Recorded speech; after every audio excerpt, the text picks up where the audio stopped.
The life and ending of a Hollywood celebrity, Ben Johnson. Hollywood is filled with actors pretending to be tough guys, but Ben Johnson was the only Oscar winner who was actually the real deal.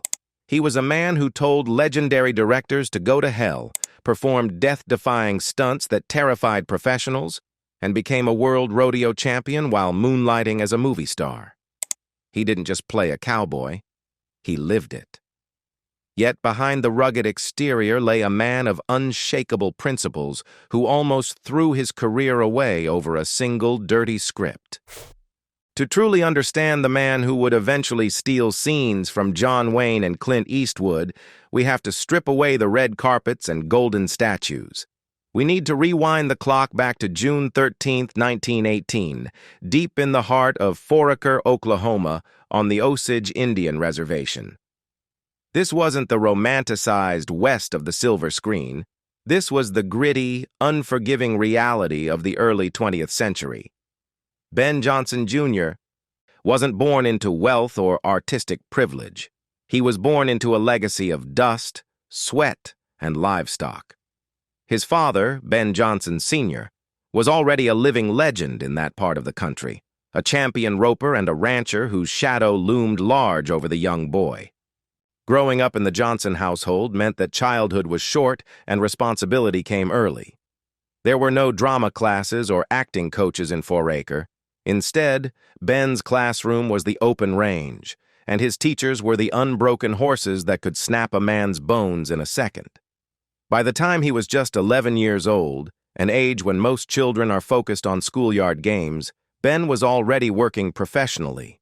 He was cowboying at the massive Chapman Barnard Ranch, a staggering 100,000-acre operation that ran nearly 20,000 head of cattle every single year.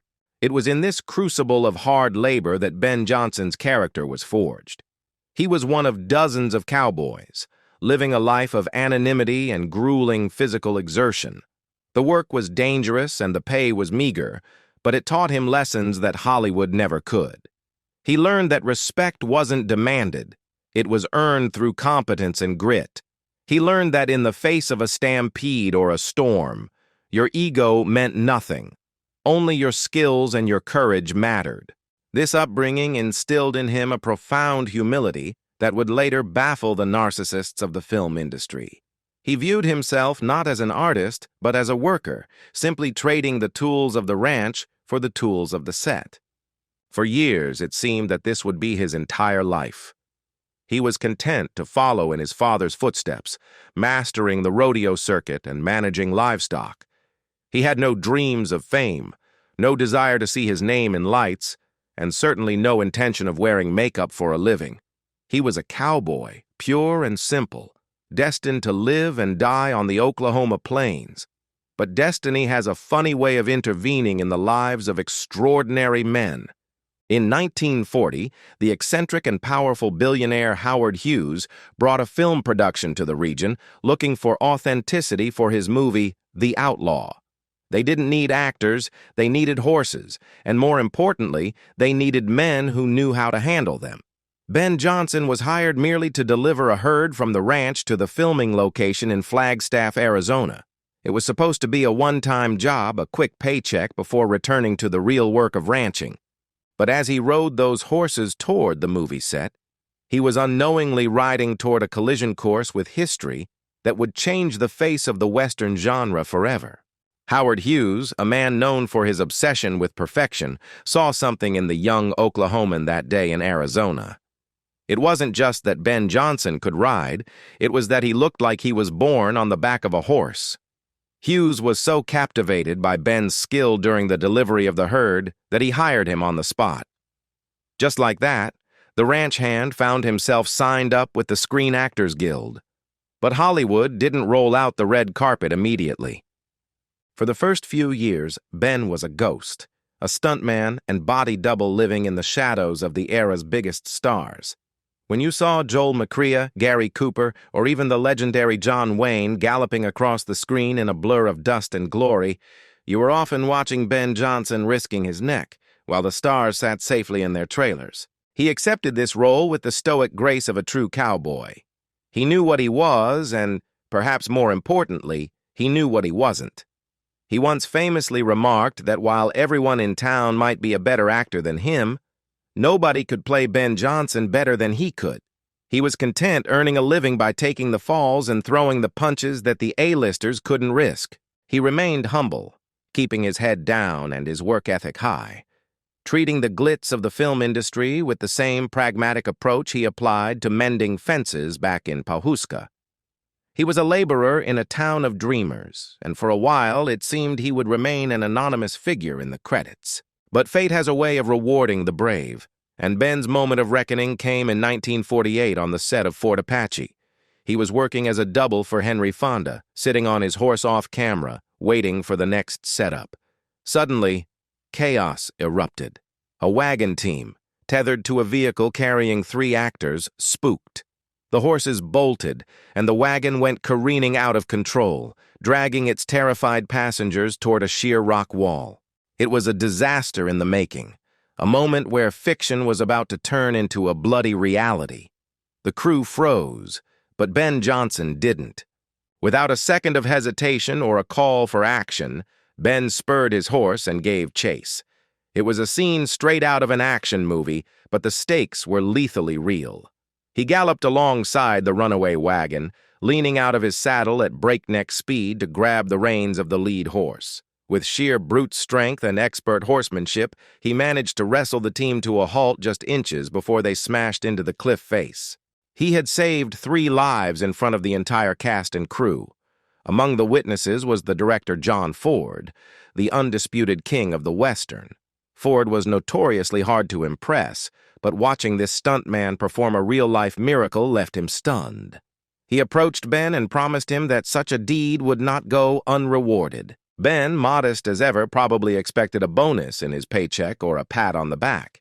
He had no idea that this act of heroism had just unlocked the door to a destiny far greater than stunt work.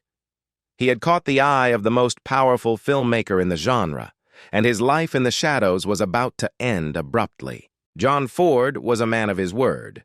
Not long after the incident at Fort Apache, he presented Ben Johnson with a contract that would make any aspiring actor's head spin.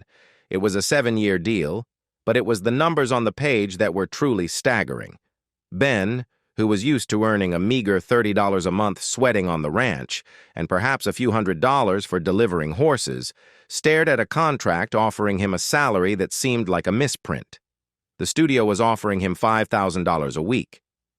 In 1949, that wasn't just money. It was a king's ransom. It was the kind of wealth that could change a family's trajectory for generations.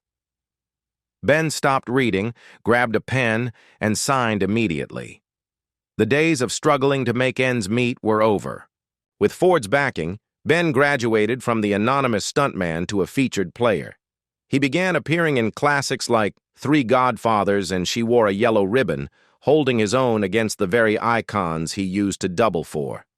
But it was the 1950 film Rio Grande that would etch his name into cinematic history and prove to the world that Ben Johnson was no ordinary actor. Ford, knowing Ben's unique skill set, wrote a scene specifically to showcase what the man could do. It wasn't a scene that required emotional dialogue or subtle facial expressions. It required a feat of physical prowess that no insurance company today would ever allow.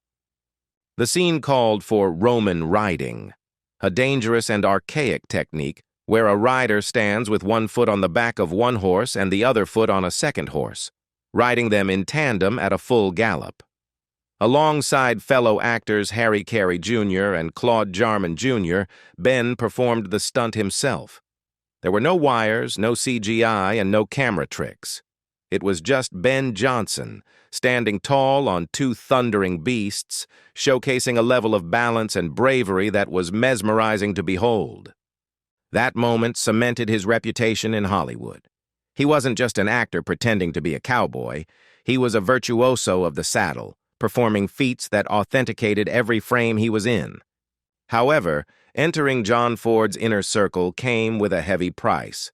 Ford was a genius, but he was also a tyrant, a director known for bullying, belittling, and emotionally manipulating his actors to get the performances he wanted. He ruled his sets with an iron fist, and most actors, desperate for fame, took the abuse in silence. But Ben Johnson was cut from a different cloth. He was an Oklahoma cowboy with a spine of steel, and he had a limit to what he would tolerate for a paycheck.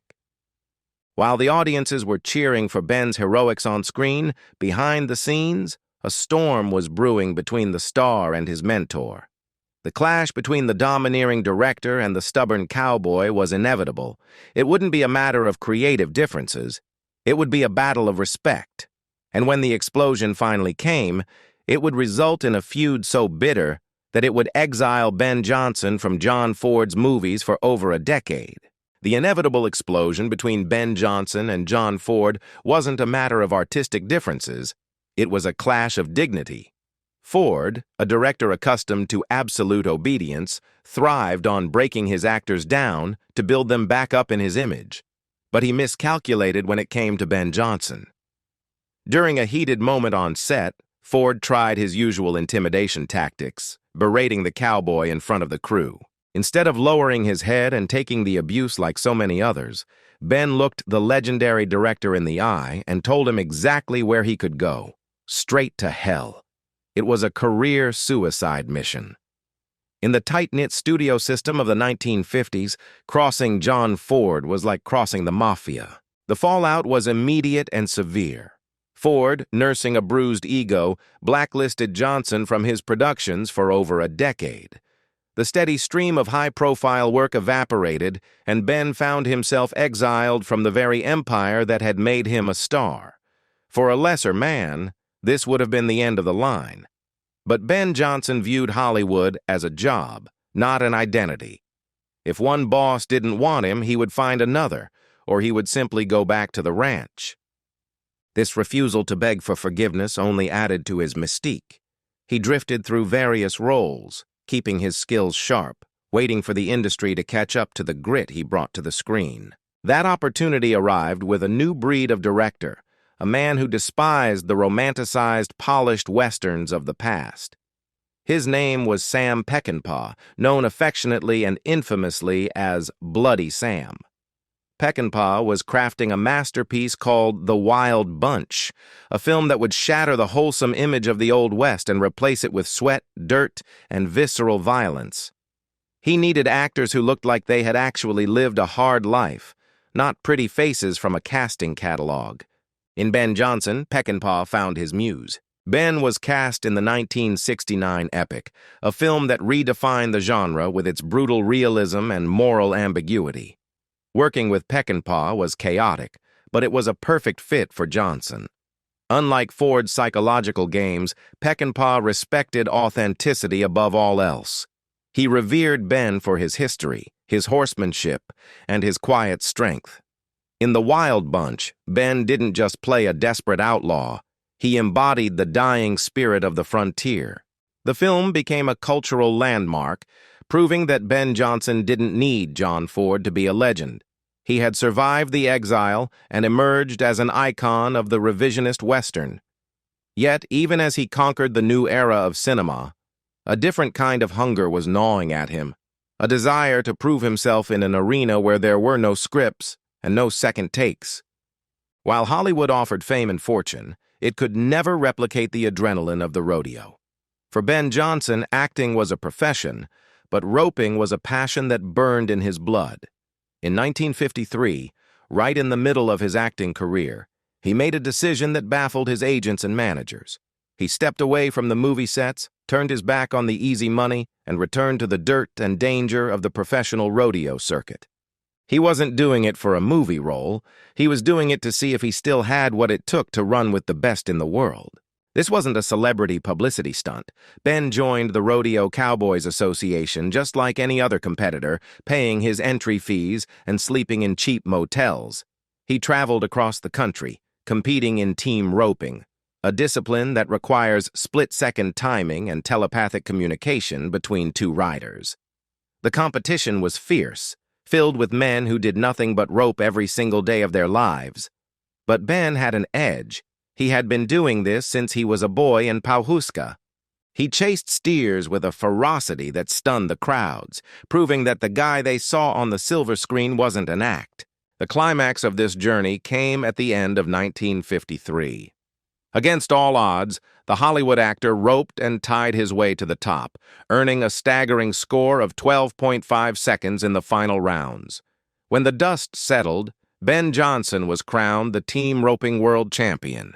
He had achieved the impossible, conquering the two most distinct worlds of the American West. He returned home not to a mansion, but to a humble reality.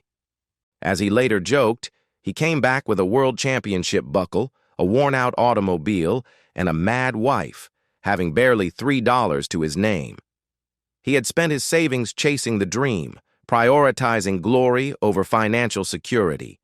This victory solidified his legacy in a way no Oscar ever could. To this day, Ben Johnson remains the only man in history to have a star on the Hollywood Walk of Fame and a world championship belt buckle from the rodeo arena. He was the only actor who didn't have to pretend. But as the 1970s approached, the industry that loved his authenticity was about to ask him to do something that went against every moral fiber of his being, a request that would lead to the greatest performance of his life, but one he almost refused to give. By 1971, Ben Johnson had appeared in over 300 films. He was a reliable face, a veteran presence, but he wasn't considered a thespian in the high art sense. He was a cowboy who acted, not an actor who played cowboy. That perception was shattered when a young, ambitious director named Peter Bogdanovich approached him with a script for a black-and-white drama titled The Last Picture Show. The role was Sam the Lion, an aging pool hall owner who represented the soul of a dying Texas town. On paper, it was the role of a lifetime, but when Ben read the script, he didn't see an Oscar, he saw trash. The script was part of the new Hollywood wave, gritty, sexually explicit, and filled with the kind of foul language that Ben Johnson simply did not use. He was a man raised on the Bible and the code of the West, and he found the dialogue offensive. In a move that would terrify any agent, Ben tossed the script aside and refused the role. He wasn't going to compromise his morals for a movie, no matter how prestigious it promised to be. Bogdanovich was desperate. He knew that no one else could play Sam the Lion with the requisite world-weary gravity. So, the director played his ace card. He called John Ford. Despite their past feuds, Ford knew talent when he saw it. He called Ben and essentially ordered him to take the part, telling him he'd be a fool to pass it up. Ben, respecting the old master, agreed to a meeting with Bogdanovich, but he laid down a non-negotiable condition. "I'll do your picture," he told the director, "but you have to let me rewrite my lines. I'm not saying those dirty words in front of my mother." Bogdanovich, wise beyond his years, agreed. Ben took the script, scrubbed the profanity, and replaced it with the simple, honest vernacular of an Oklahoma rancher. The result was cinematic magic. When Ben Johnson appeared on screen as Sam the Lion, he wasn't acting. He was channeling the spirit of a lost America. His performance was quiet, melancholic, and utterly devastating. He stole the movie from a cast of future superstars. The Academy took notice. The man who started as a horse wrangler was called up to the stage to receive the Academy Award for Best Supporting Actor. In his acceptance speech, holding the golden statue that every actor dreams of, Ben remained quintessentially himself. "This can't be happening to me," he said, clutching the award with his calloused hands. The victory changed his career trajectory instantly. As he later noted with dry humor, "You win one of these Oscars, and at once people think you know something. Studios offer you more jobs for a lot more money." But while Hollywood was ready to treat him like royalty, Ben Johnson had no intention of ascending the throne. In a town famous for its short memories and shorter marriages, Ben Johnson was an anomaly. He was married to the same woman, Carol Elaine Jones, for 53 years. They tied the knot in 1941, long before the fame and the fortune, and they stayed together until her death in 1994. His loyalty extended to his friendships as well, most notably with the Duke himself, John Wayne. Their relationship went far beyond the professional courtesy of co-stars. They were brothers in arms. They operated a cattle ranch together in Arizona and spent their downtime discussing livestock rather than box office numbers. The depth of their bond was revealed in a moment of tragedy during the filming of Chisholm. Ben received the devastating news that his sister, Mary Ann, had died suddenly of a brain aneurysm at just 48 years old. He was crushed. Seeing his friend's pain, John Wayne didn't just offer condolences.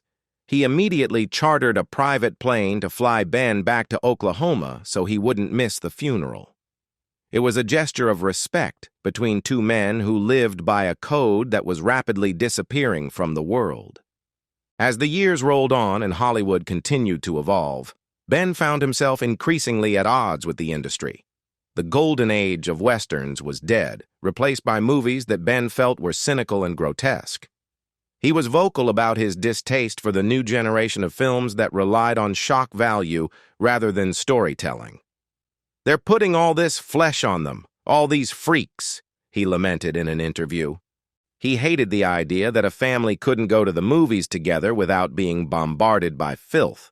He wasn't just a grumpy old man complaining about change. He was a principled artist who believed that cinema had a responsibility to uplift, not just to titillate. Despite the millions he had made and the accolades he had won, Ben never let the industry own him. He famously refused to ask for a raise after his Oscar win, a decision that baffled his agents. Why? Because he didn't need their validation. "I've been very fortunate," he said, "because I've always had something else to do than just sit around and wait for that phone to ring." If Hollywood stopped calling, he had his ranch, he had his horses, he had the land. Ben Johnson had built a life so full and authentic that the movies were just a side gig. He was a man who had conquered the fantasy world of film without ever losing his grip on the real world of the ranch. But as time marched on, even the toughest cowboy had to face the final sunset. He remained active and vibrant until the very end, a testament to a life lived clean and hard. But death, as it always does, came unannounced. On April 8, 1996, in Mesa, Arizona, the 77-year-old actor was doing what he always did, taking care of family. He was visiting his 96-year-old mother, Ollie, at a retirement village when he suddenly collapsed from a massive heart attack. It was a shock to everyone. The man who had survived stampedes, dangerous stunts, and the high-stress world of show business was gone in an instant. In a tragic twist of fate, the son who had spent his life honoring his parents passed away before his own mother, leaving the centenarian to bury her legendary boy. They brought him home to Pawhuska, to the red earth he loved so dearly. He was laid to rest in the city cemetery, right alongside his beloved wife Carol and his father, the original Ben Johnson. His grave isn't a gaudy shrine to a movie star. It is a simple, dignified marker fitting for a rancher. Yet if you visit today, you will see a unique tribute scattered across his tombstone. Fans and travelers from all over the world leave pennies and coins on the granite, a silent, metallic nod of respect to the cowboy who never changed for anyone. His hometown has ensured that the Johnson name will never fade. The Ben Johnson Cowboy Museum in Pawhuska stands as a fortress of memory, housing his saddles, his guns, and that precious Oscar statue. It celebrates not just the actor, but the father-son duo who defined the spirit of the Osage County cowboy. Outside the museum, a life-sized bronze statue captures him in his prime. On a horse, rope in hand, freezing forever the moment where Ben Johnson was most alive. He rests now in the history books, but his spirit still rides across the plains, a ghost of a time when men were made of grit and iron. Ben Johnson was a paradox that Hollywood never quite figured out.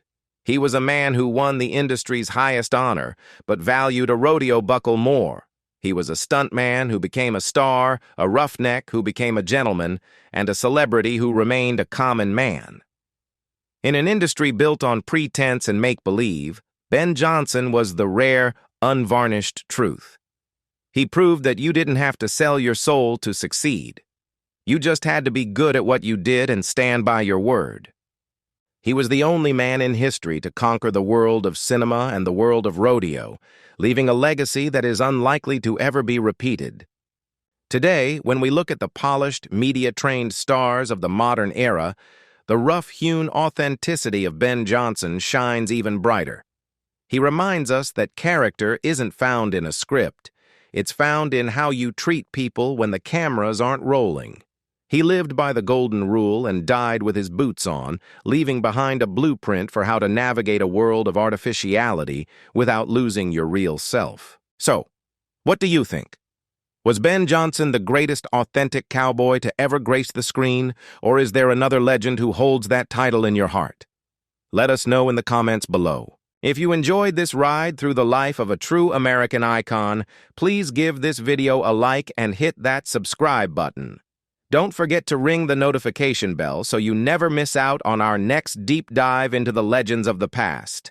Until then, keep riding.